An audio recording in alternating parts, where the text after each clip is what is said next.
Sir నమస్కారం sir. నమస్తే అండి. Sir RSS chief Mohan Bhagwat గారు కొన్ని కీలక కామెంట్స్ అయితే చేయడం జరిగింది సార్. అంటే ఇండియాకు వారసులు హిందువులే అని చెప్పేసి ఆర్ఎస్ఎస్ కార్యకర్తలతో మాట్లాడుతూ ఈ కామెంట్స్ చేయడం జరిగింది. ఇప్పుడు ఇది కూడా కాస్త చర్చలకైతే దారితీసింది. ఆయన కామెంట్స్ ని మీరు ఏ విధంగా చూస్తారు? అంటే హిందూ సమాజం గురించి ఆయన చాలా విస్తారంగా మాట్లాడాడు.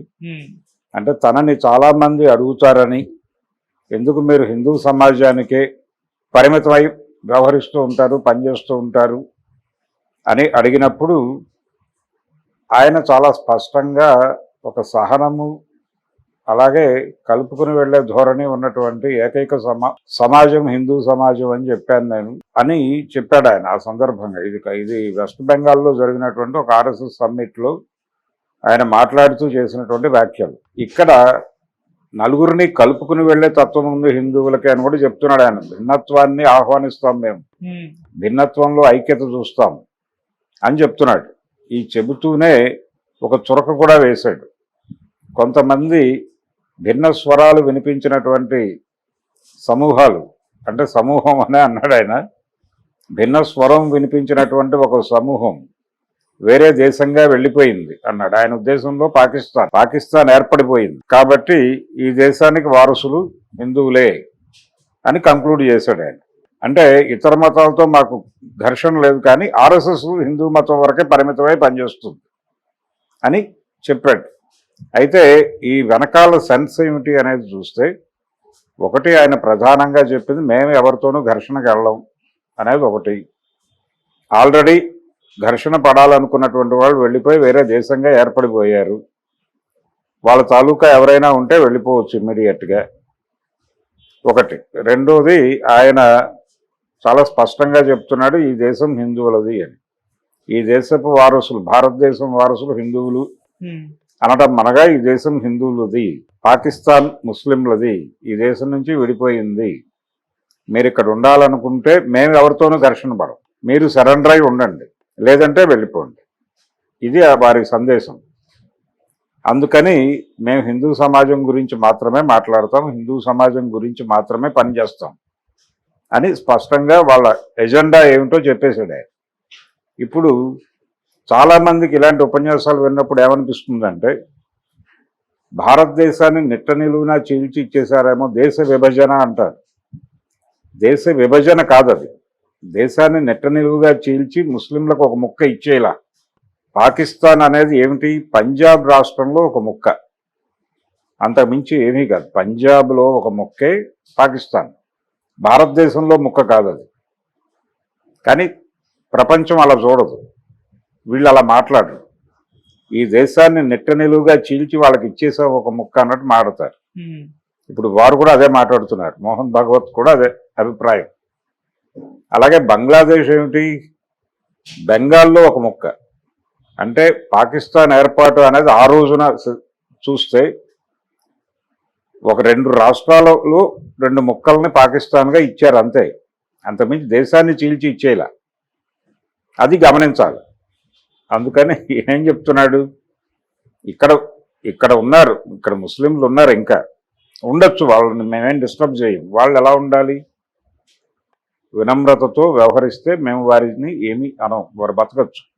మేము దీన్ని భిన్నత్వాన్ని గౌరవిస్తాము, ఐక్యత కోరుకుంటాము, ఇవన్నీ చెప్పాడు. మళ్ళీ ఈ మాటలు వాడటం వెనకాల ఉద్దేశం ఏంటంటే సరెండర్ అవ్వండి, సరెండర్ అయి ఉండండి, బుద్ధిగా అణిగి మణిగి ఉండండి, నో మోర్ ఆర్గ్యుమెంట్స్, మీరు మాకు అనుకూలంగా వ్యవహరించండి, ఎన్నికలు వచ్చినప్పుడు మాకు అనుకూలంగా ఓట్లేయండి.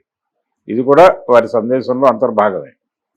ఇది చెబుతూ ఇప్పటికే దేశాన్ని చీల్చి ఇచ్చేసాం, మేము చాలా పెద్ద త్యాగం చేసాం మీకోసం, మాదైన దేశాన్ని మీకోసం ఇవ్వటం అంటే అది మామూలు విషయమా అంటున్నాడు ఆయన.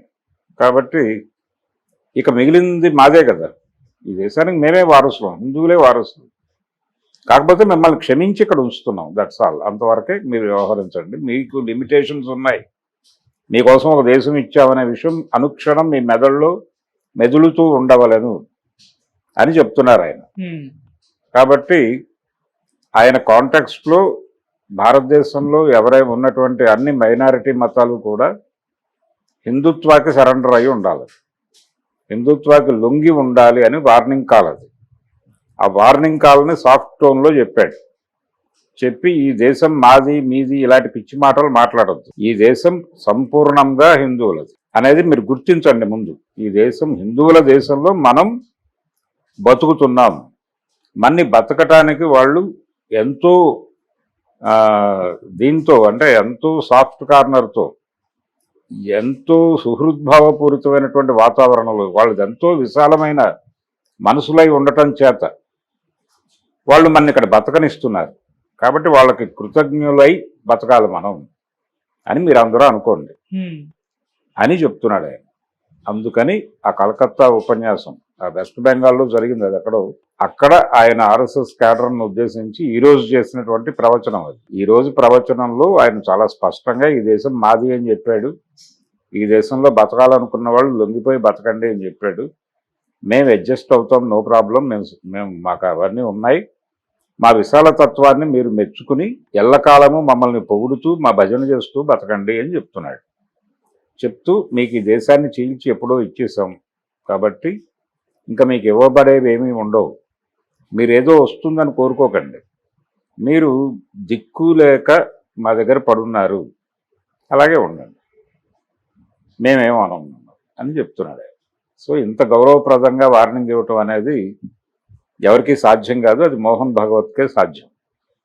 ఆయనకు మాత్రమే సాధ్యమైన పద్ధతిలో ఆయన వార్నింగ్ ఇస్తూ అక్కడ ఉన్నటువంటి క్యాడర్, ఆర్ఎస్ఎస్ క్యాడర్ మనోస్థైర్యాన్ని పెంచే పద్ధతిలో ఆయన ఉపన్యాసం నడిచింది. వాళ్ళు చాలా మిలిటరీ దీంతో మాట్లాడతారు, చాలా చాలా దీంతో ఉంటుంది, అంటే హీరోయిక్గా ఉంటుంది. దాంతోపాటు చాలా అగ్రెసివ్గా మాట్లాడతారు వాళ్ళు. ఇంత అగ్రెసివ్గా మాట్లాడుతున్నారేమిటి అనిపిస్తుంది, కానీ ఆ లెవెల్లో మాట్లాడితే తప్ప కనెక్ట్ కారు వాళ్ళు. అంటే వాళ్ళ క్యాడర్లో మనోస్థైర్యం నింపటమే కాదు, ఒక రకమైనటువంటి ఇంకా వేరే విషయాలు ఆలోచించకుండా ఇదే మార్గం అనుకుని ముందుకు వెళ్ళిపోవాలి. అంటే ఒక సైనికులకి ఎలాగైతే ఆదేశాలు ఇస్తారో అదే పద్ధతిలో ఆదేశాలు ఇస్తున్నాడు ఈయన. అంటే ఇవన్నీ కూడా సూచనలు, మీరు ఇలా వ్యవహరించండి, ఈ దేశం వారసులు హిందువులే అని మీరు అందరూ వ్యవహరించండి, ఇది మందే, ఇంకోటెవడో కాదు, లౌకిక రాజ్యం అవి ఇవి రకరకాల మాటలు మాట్లాడతారు, అవన్నీ పట్టించుకోమాకండి. మీ దృష్టి మన దేశం అనే కాన్ఫిడెన్స్తో నడవండి భూమి మీద. ఈ భూమి మీద మీ ప్రతి అడుగులోనూ ఇది మాది అనే కాన్ఫిడెన్స్ కనిపించాలి అవతలోకి. మీరు అడుగేస్తే వాళ్ళు భయపడాలి అన్న టోన్లో చెప్పాడు. చెప్పి వాళ్ళని కూడా బతకనిద్దాం, మనమేమి దుర్మార్గులం కాదు, కానీ ఎంతలో ఉండాలో అంతలో ఉండి బతకాలి. వాళ్ళు నిరంతరం కూడా మన విశాలతత్వం గురించి తెలిసి మెలగాలి. ఆ తెలిసి మెలిగితే ఇబ్బందులు ఉండవు. తెలిసి కూడా మేము మా అంతటి వాళ్ళం మేము అని కనుక తోకసాడిస్తే క్షమించం, ఉపేక్షించకూడదు అని చెప్తున్నాడు. అలా సర్వసన్నద్ధంగా ఉండండి అని తన పటాలాన్ని సిద్ధం చేసే ప్రయత్నంలో భాగంగా వారు అంటే బెంగాల్ని కంట్రోల్లో తీసుకోవటం అనే ఒక ప్రోగ్రాం నడుస్తోంది. నెమ్మదిగా రేపు రాబోయే ఎన్నికల్లో దీదీ ఇంకా నీ సేవలు చాలు బెంగాల్కి, మేము చూసుకుంటాం అనే పరిస్థితిలోకి రావాలని ప్రయత్నం జరుగుతోంది అక్కడ. సంఘ్ పరివార్ ఆ ప్రయత్నంలో భాగంగానే ఇప్పుడు కలకత్తాలో మోటివేషనల్ క్యాంప్స్ పెడుతున్నారు వాళ్ళు. ఆ మోటివేషనల్ క్యాంప్స్లో భాగంగానే బెంగాల్లోనే జరిగినటువంటి ఒక ఫంక్షన్లో, ఒక ఈవెంట్లో, వాళ్ళ సంస్థాగతమైన ఈవెంట్స్, వాళ్ళు క్యాంపులు నిర్వహిస్తారు. జిల్లా స్థాయిల్లో క్యాంపులు నిర్వహిస్తారు, రాష్ట్ర స్థాయిల్లో క్యాంపులు నిర్వహిస్తారు. చాలా పెద్ద ఎత్తున వాళ్ళ బైఠకులు ఉంటాయి. అంటే వాళ్ళందరూ కూర్చుని ఎలా వ్యవహరించాలనే దానికి సంబంధించి ఒక వ్యూహ రచన జరుగుతుంది. అది కింది స్థాయి నుంచి జరుగుతుంది, గ్రామ స్థాయి నుంచి కూడా జరుగుతుంది. అంత ఆర్గనైజ్డ్ ఫోర్స్ అది రాష్ట్రీయ. అందుకని దాని రూట్స్ బలంగా ఉండేలా చూసుకుంటారు వాళ్ళు అనుక్షణం. ఒక రకమైనటువంటి దీనిలో ఉండాలి. అక్కడ ఉన్నటువంటి ఆర్ఎస్ఎస్లో ఉన్న వాళ్ళందరూ కూడా ఆ ఎమోషన్ ఏ క్షణము వాళ్ళలో మిస్ కాకుండా నిరంతరం దాన్ని పరిరక్షిస్తూ ఉండటమే నాయకత్వం చేసే పని. ఆ ఎమోషన్ని కాపాడటం కోసమే అగ్రెసివ్గా మాట్లాడతారు. అదే అగ్రెసివ్ స్టేట్మెంట్ ఈరోజు మోహన్ భగవత్ గారు ఇచ్చేశారు అక్కడ. Okay sir. కాబట్టి మైనారిటీలు చాలా జాగ్రత్తగా వ్యవహరించాలి, వాళ్ళు దగ్గర పెట్టుకుని వ్యవహరించాలి.